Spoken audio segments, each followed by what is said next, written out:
Bom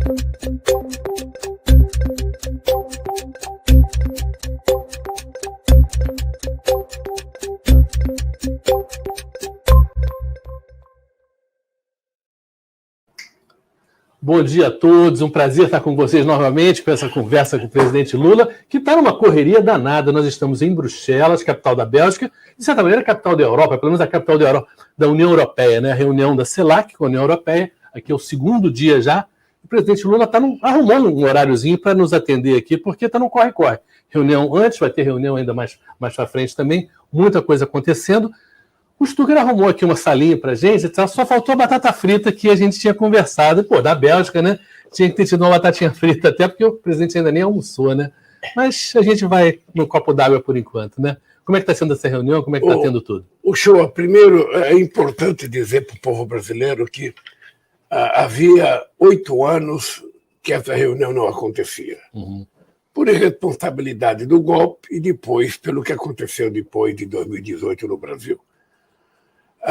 E é muito importante porque aqui você está numa reunião que participam todos os presidentes da Europa e participam todos os presidentes da América Latina e Caribe. É a oportunidade não apenas de você fazer acordo, discutir ações conjuntas dos 2 continentes, discutir política de investimento, como é extremamente importante você fazer reuniões bilaterais com os presidentes para que você discuta a aproximação do Brasil com o mundo. Eu tenho feito muitas bilaterais, ao todo eu acho que vai dar 8 bilaterais, ou seja, com os presidentes dos partidos que a gente tem interesse de conversar e outros que têm interesse de conversar com o Brasil, e é extremamente importante para o futuro da nossa política. Nós concluímos a pauta do Mercosul, já enviamos para os presidentes do Mercosul. Ela não vai ser discutida aqui, porque não é a CELAC que tem que fazer o acordo, é só o Mercosul. Mas eu estou achando a reunião extraordinária. Eu fico muito feliz com o carinho que as pessoas tratam à volta do Brasil. É como se fosse uma coisa nova que estivesse chegando a participar da reunião, todo mundo muito feliz. E eu sinto muito orgulho de ser brasileiro por conta disso. Ou seja, as pessoas gostam do Brasil, as pessoas querem estar com o Brasil, as pessoas querem visitar o Brasil, as pessoas querem que o Brasil visite os seus países e, portanto, eu acho que nós vamos fazer encontros extraordinários e vamos fazer com que a imagem do Brasil melhore diante do mundo. Inclusive, tivemos uma reunião com França, com Colômbia, com Argentina, com o representante do negociador das oposições da Venezuela, com a vice-presidenta, para discutir um pouco a possibilidade de normalizar a situação na Venezuela. Tudo isso aconteceu dentro de um espaço em que a gente não precisa sair para lugar nenhum. Já visitei o rei da Bélgica, o rei belga, já visitei o primeiro-ministro, ou seja, é uma coisa extraordinária. Uma curiosidade para dizer para o povo brasileiro, que eu sempre falo é o seguinte: eu visitei o rei da Bélgica e eu lembrei que o primeiro rei a visitar o Brasil foi o rei belga, em 1920. Sim, porque ele foi o primeiro rei a reconhecer o Brasil, a independência do Brasil. E ele foi ao Brasil para receber um título de doutor honoris causa, por isso que foi criada a Universidade do Brasil. A gente não tinha universidade, juntou várias faculdades que a gente tinha, criou a Universidade do Brasil para dar um título para o rei belga. Então, eu tive com o rei, não aquele, o avô desse aqui, e foi muito importante a vontade que ele está de conhecer o Brasil, de voltar a visitar o Brasil. Então, eu acho que é uma reunião muito produtiva para o futuro das relações internacionais do Brasil. Agora, parte dessas reuniões bilaterais, elas, é claro, o Brasil é enorme, é o maior país em termos de território, em termos de população também, dessa reunião, são 60 países, né? Agora, parte também é o que o senhor fala, que é aquela relação pessoal. Você conhecer o líder de um país, olhar, conversar, olho no olho, que isso faz muita diferença na política e nas relações de países, mas também vira uma coisa pessoal também? Faz a diferença. Faz a diferença porque a relação humana é uma relação química. Você tem que tocar na pessoa, você tem que sentir a pessoa, você tem que olhar na cara da pessoa. E o Brasil, que já era importante, o Brasil agora, com a questão, sabe, da transição energética que o mundo está atravessando, o Brasil está virando mais importante ainda porque todo mundo está de olho na Amazônia. E agora que nós decidimos fazer uma reunião entre os países amazônicos, dia 8 e 9 de agosto, em Belém do Pará, todos os países da América do Sul que têm território amazônico vão participar. Inclusive, eu convidei a França, porque tem a Guiana Francesa, eu convidei a Indonésia, porque tem grande floresta, e convidei os 2 países congos, sabe, para participar, para que a gente tome uma decisão conjunta dos países que têm floresta, para a gente levar na COP28, que vai ser o debate do clima nos Emirados Árabes no final do ano. Então, é extremamente importante o carinho e a preocupação que as pessoas têm com o Brasil. Eu tenho dito que a gente não quer transformar a Amazônia num santuário da humanidade.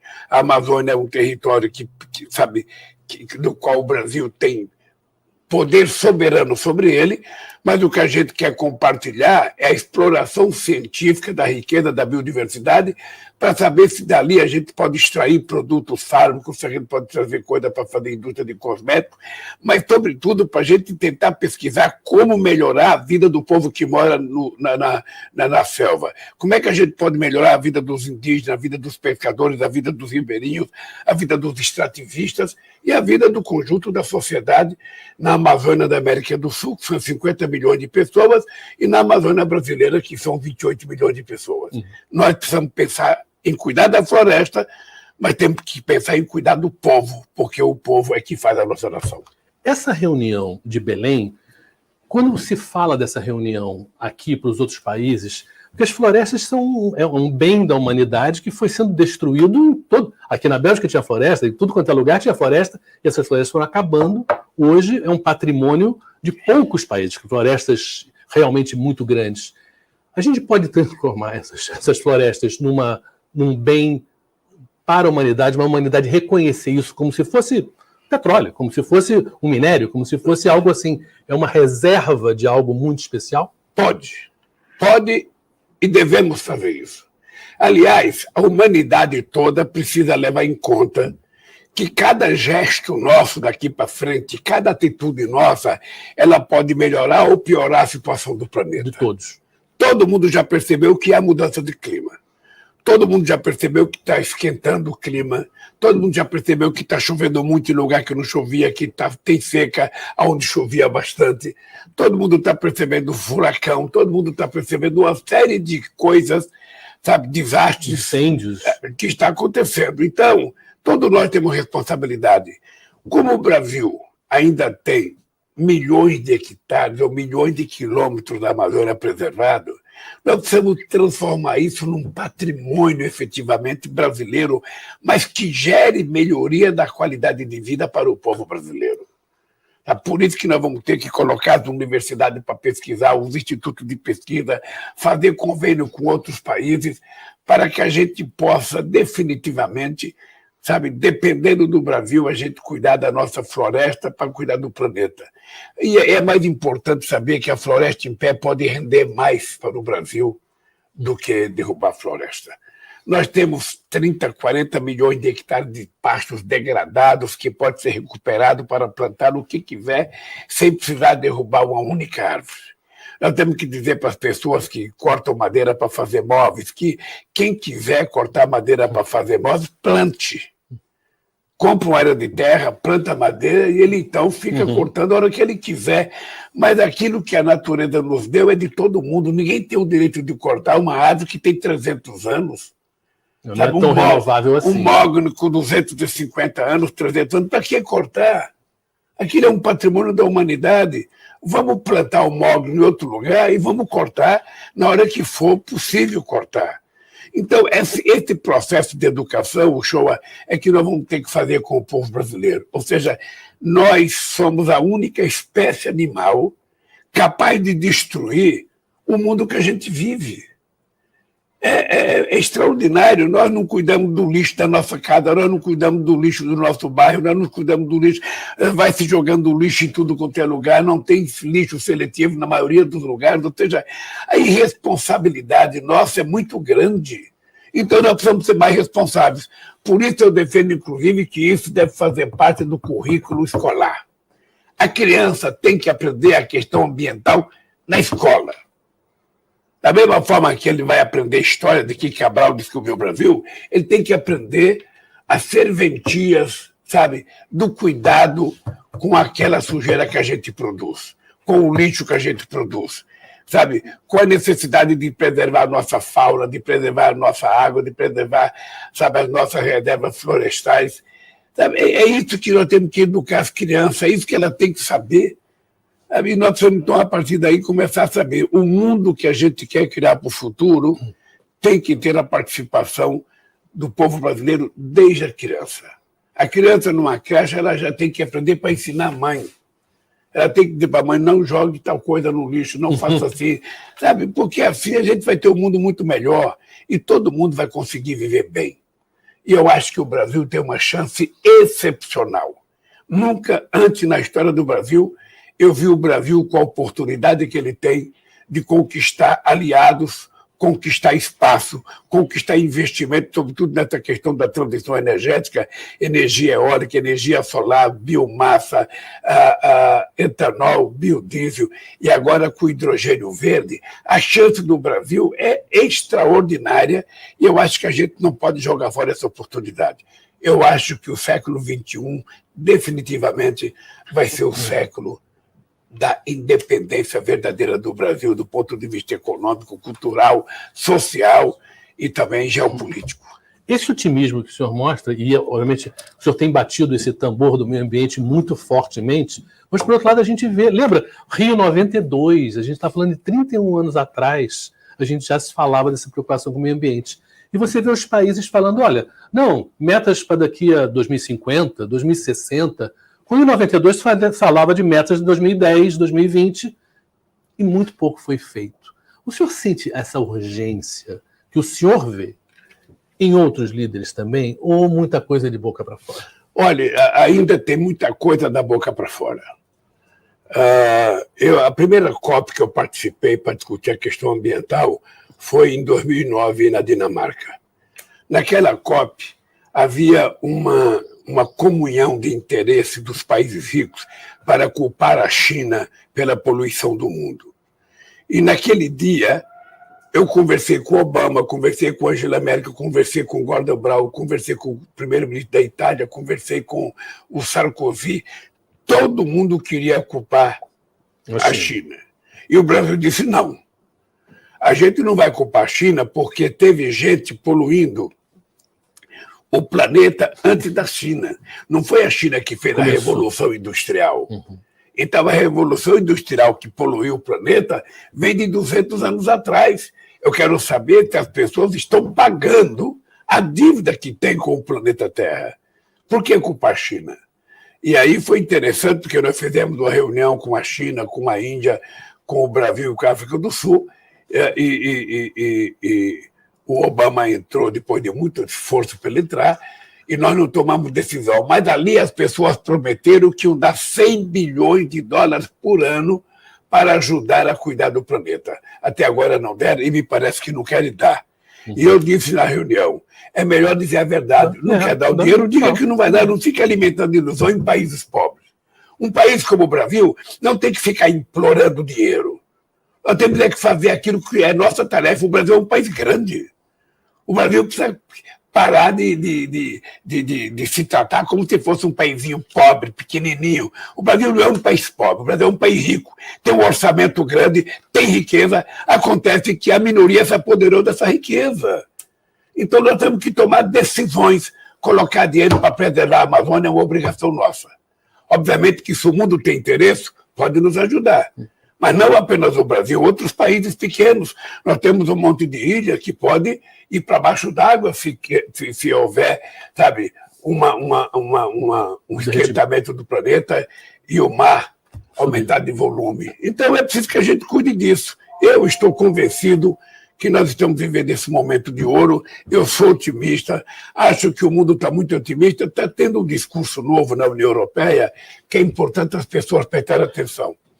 Na União Europeia agora, o discurso da moda é o seguinte: os países que têm materiais críticos, ou minérios, por exemplo, urânio, lítio, mesmo que tenha minério de ferro, que tem bauxita, que tem, sabe? Eles estão agora com o seguinte discurso: esses países não podem exportar minério. Eles precisam fazer a transformação no seu país para poder ter indústria, para poder gerar emprego, para poder melhorar, sabe, a capacidade de rentabilidade do país.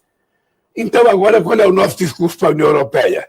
Então, agora nós queremos que vocês financiem a construção das fábricas que nós precisamos para fazer esse processo de transformação. Eu achei uma evolução no discurso, porque antes, você pega no caso do Brasil, as empresas tiram minério e exportam, tira minério e exporta, tira minério e exporta e deixa o buraco lá. Agora não, eles estão dizendo, não, ao invés de exportar só, faça a indústria lá, faça uma siderúrgica, para você fazer emprego acontecer no seu país.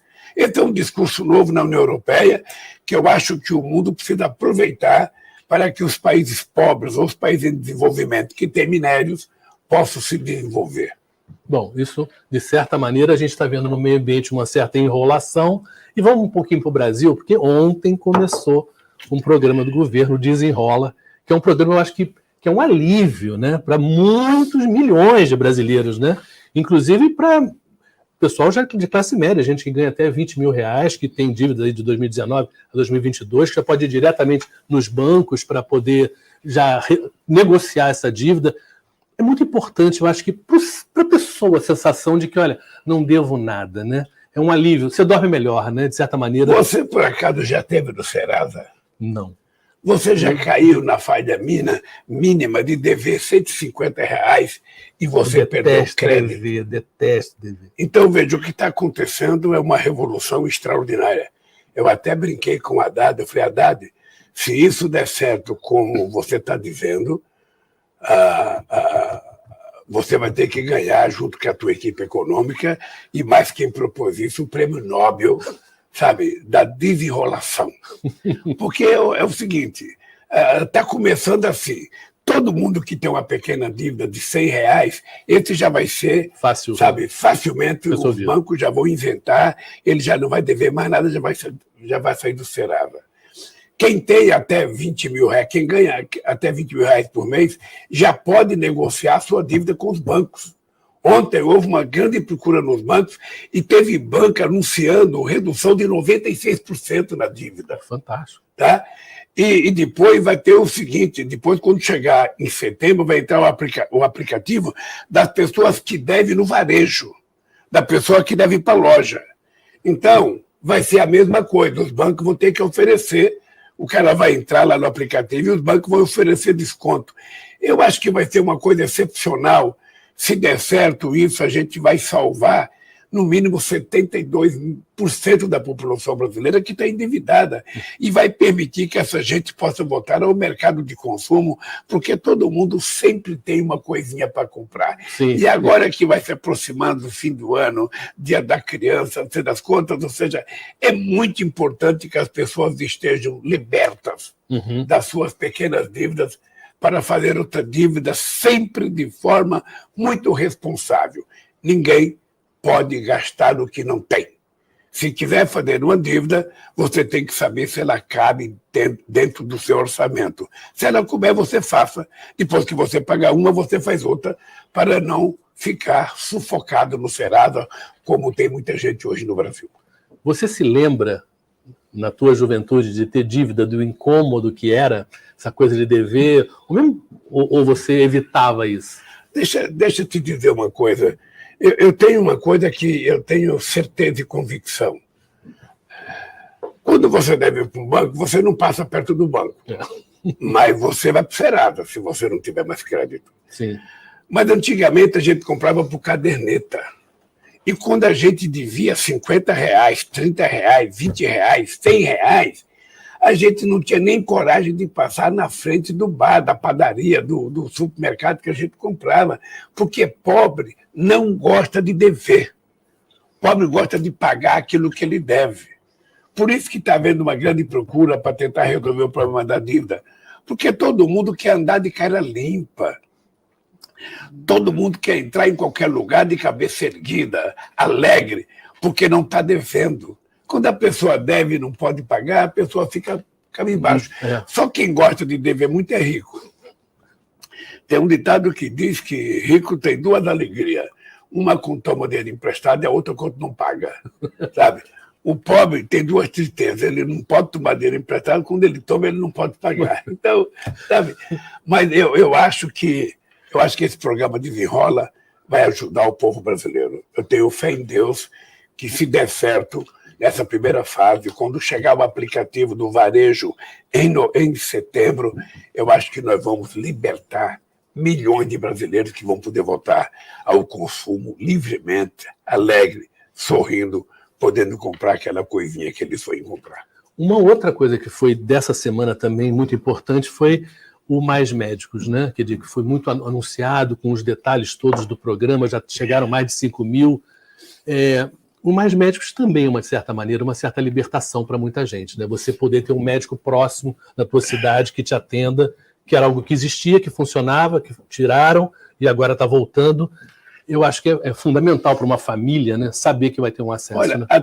até o final do ano, nós vamos colocar mais 28 mil médicos. Isso é uma coisa para atender 96 milhões de pessoas. O que é importante é que esses médicos não vão ficar na Avenida Paulista, não vão ficar na Avenida Copacabana, na Avenida Boa Viagem, não vão ficar em nenhuma avenida importante. Eles vão para a periferia e para as cidades do interior, para aquela cidade mais longínqua, aonde ninguém quer ir. Esses médicos vão. Por isso que é importante a gente valorizar, porque as pessoas que se dispõem aí, essas pessoas vão ter que ser remuneradas, vão ter que ser reconhecidas pelo governo, e a gente precisa valorizar muito essa gente, porque essa gente, sabe, vai para a cidade que, às vezes, sabe, não pega nem bem uma antena de televisão, vai para uma cidade que, muitas vezes, não tem sequer um restaurante para ele jantar, às vezes ele tem que se separar da família para poder ir para um lugar desse. Então, é uma revolução que a gente está fazendo na saúde. Eu quero dar os parabéns à nossa ministra e todo o pessoal da saúde, porque ela conseguiu fazer, sabe, o edital, a maioria de brasileiros, o que é extremamente importante, e isso eu acho que vai melhorar a qualidade da saúde. Depois eu tenho que fazer uma outra coisa, que é cuidar dos especialistas. Nós precisamos fazer um convênio com todos os especialistas para que uma pessoa, quando vai ao médico, que ele detecta que você tem uma especialidade, um ortopedista, um oftalmologista, um dermatologista, qualquer coisa, sabe, você possa ir por conta do SUS. Para isso, a gente vai ter que arrecadar um pouco mais de recursos para o SUS, porque o SUS virou uma coisa muito respeitada depois da pandemia. Quando todo mundo pensava que o mundo ia acabar, apareceu o SUS e fez uma revolução de coragem, de competência, sabe, no tratamento do povo brasileiro. Se não fosse o SUS, teria morrido muito mais gente. Eu sou eternamente grato ao pessoal que trabalha no SUS pela qualidade. E essa gente toda vai contribuir com essa política do Mais Médicos, que vai ser uma coisa extraordinária para o nosso povo. O senhor se lembra o antes do SUS? Quando o senhor era jovem, quando o senhor era menino, o que era ir um médico? A dificuldade que eram muito menos hospitais, muito mais dificuldade para o pobre ter acesso ao médico? Era muito difícil, ou seja, muita gente morria sem conseguir chegar ao médico. Às vezes você ia no médico, ele dava uma receita, você morria sem poder comprar um remédio. E muitas vezes ainda hoje a pessoa morre sem conseguir chegar no especialista. Você vai no médico e fala, você tem um problema no coração, procura um cardiologista. Aí você vai marcar 9 meses. O coração não espera 9 meses, ou seja, então, essas coisas nós vamos ter que aperfeiçoar. As coisas melhoraram muito. A criação do SUS na Constituição de 88 foi uma revolução. É uma coisa que você tem que dizer para o povo todo santo dia. Não tem nenhum país do mundo com mais de 100 milhões de habitantes que tenha um sistema único de saúde como o SUS. Ele não é perfeito porque ele tem que atender todo mundo, mas ele atende mais do que qualquer outro país do mundo. Ou seja, nos Estados Unidos, vá procurar o médico para você ver quanto você tem que pagar. Você já morou lá, você sabe, tem que pagar. Aqui não, aqui você entra no UPA, você entra no pronto-socorro, ninguém pergunta se você é rico, se você é pobre, se você é empresário, se é trabalhador. Você vai ser tratado. E ainda recebe muitas vezes os remédios de graça. Tem 18 vacinas é isso, de graça. Você tem um monte de coisa. Agora o Farmácia Popular vai ter uma série de remédios gratuitos para o povo. Tem poucos lugares do mundo que faz como o Brasil faz. Então o que nós precisamos é aperfeiçoar esse sistema que é extraordinário e que é, sabe, motivo de orgulho do nosso Brasil. Outras duas coisas importantes dessa semana também, que foi a valorização da ciência, né? A gente passou por um momento ali que tinha gente anti-vacina, anti-ciência, como se a gente não tivesse aqui exatamente falando com o Brasil usando o que é a ciência, né? A internet, a câmera, a eletricidade, tudo isso é ciência. Essa valorização da ciência também é uma coisa que foi muito enfatizada aqui pelo senhor na semana passada, né? Veja, quando eu deixei a presidência em 2010, nós fizemos um congresso para discutir a questão da ciência, que participaram todas as entidades de ciência do Brasil. E naquela época nós fomos muito elogiados porque nós conseguimos fazer um PAC de 41 bilhões de reais, envolvendo vários ministérios, e esse dinheiro foi aplicado cada centavo, porque nós contratamos, sabe o quê? Nós nós fizemos um convênio com as universidades, com a SBPC, para que os cientistas criassem um grupo para administrar esse dinheiro. E foi aplicado cada centavo desse recurso. Por isso, a nossa alegria, sabe, de fazer investimento, voltar a pagar a bolsa, voltar a investir em mestrado, voltar a investir em pesquisa, voltar a investir nas universidades brasileiras, porque não há país que consiga se desenvolver sem que a gente faça investimento em pesquisa. E voltando, essa é uma notícia agora, a célula-tronco, que é uma das revoluções da medicina, né, em relação à cura de várias doenças que estão... O Brasil é o terceiro país que mais faz pesquisa de célula-tronco, só para os Estados Unidos e Canadá. Quer dizer, já é uma realidade, quer dizer, há uma qualidade muito boa da ciência brasileira e é uma coisa que, claro, que bem gerida, bem regada, né, isso pode dar frutos muito importantes. Né? Foi uma pena que nesses últimos 6 anos a ciência ficou sem receber nenhum recurso do governo, não havia dinheiro para investimento e nós agora retomamos tudo. Então agora as coisas vão voltar à normalidade e vão funcionar, eu diria, daqui do jeito que o Brasil precisa. Quanto mais cientista tiver, quanto mais pesquisa a gente fizer, quanto mais a gente tentar transformar essa pesquisa, sabe, em produtos industrializados, mais o país vai ganhar. Quer dizer, na área de cultura, teve uma das coisas assim, extraordinárias que foi nesse programa que o senhor, inclusive, pediu para os municípios todos apresentassem projetos, que era até 16 de julho, que era para a Lei Paulo Gustavo. Né? 98%, né, dos municípios apresentaram projetos, tem sido um sucesso. Né? E nunca se investiu tanto em cultura. Né? Olha, eu acho que, primeiro, tinham extinguido o Ministério da Cultura. O Ministério da Cultura não existia mais. Ou seja, nós recriamos o Ministério da Cultura, além de colocar dinheiro no orçamento, nós tivemos 2 leis importantes. A Lei Paulo Gustavo, que é quase 4 bilhões de reais, e a Lei Aldir Blanc, que é outros quase 4 bilhões de reais. Esse dinheiro vão ser distribuído para a atividade cultural no Brasil. Quando a Margarete Menezes, ministra da Cultura, me ligou, dizendo que 98% dos municípios se inscreveram para receber verba, significa que a cultura voltou e voltou com força total.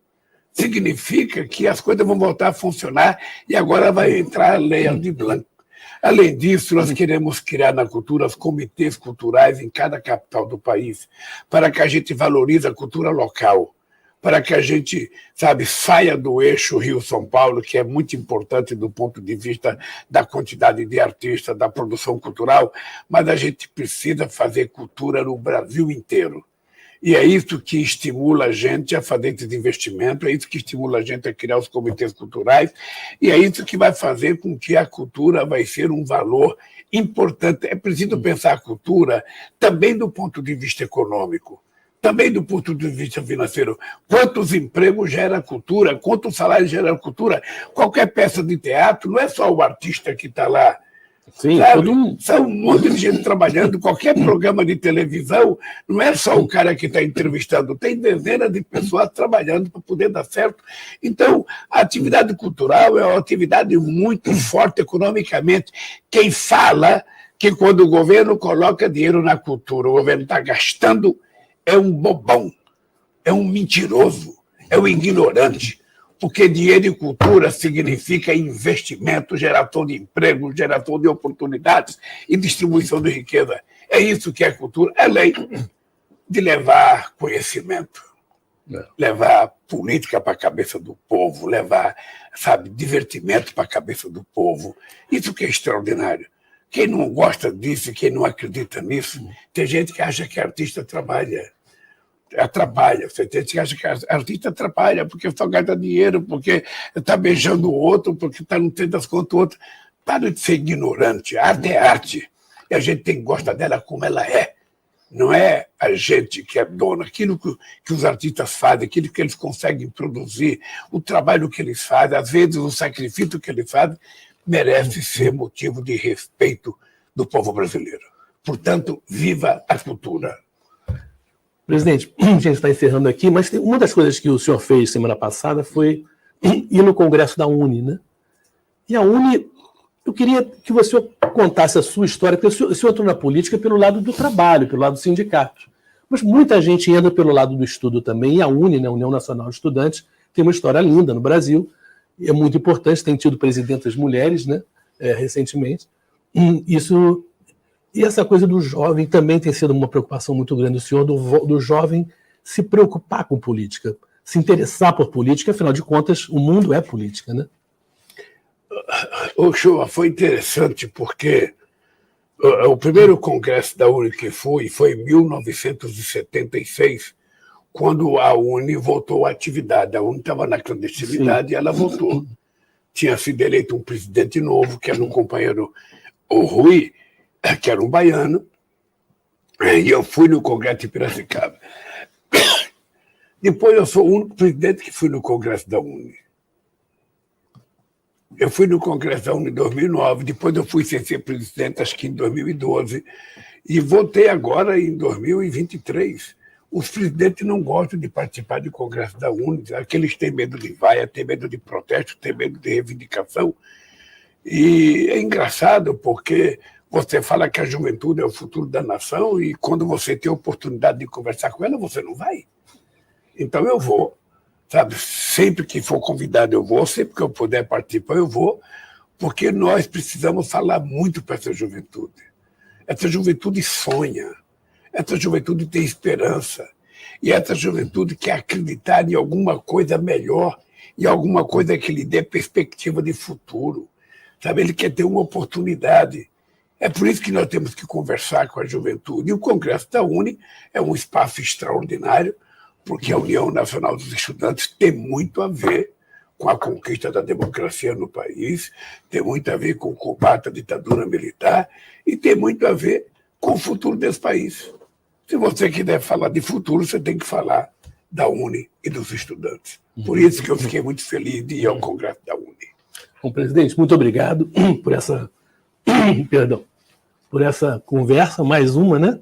Aqui de Bruxelas, o senhor ainda tem muitos encontros agora à tarde, e, enfim, e amanhã a gente tem uma coletiva, e depois eu volto para o Brasil, muita coisa ainda para rolar.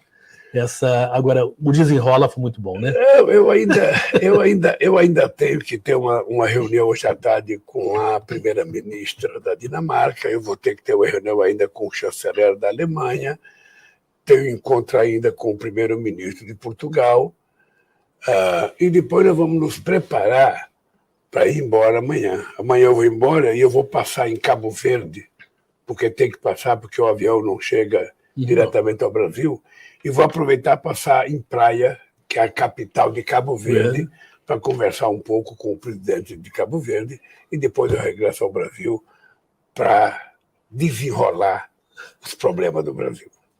Valeu, presidente. Obrigado. Um abraço, Shoa. Até semana que vem.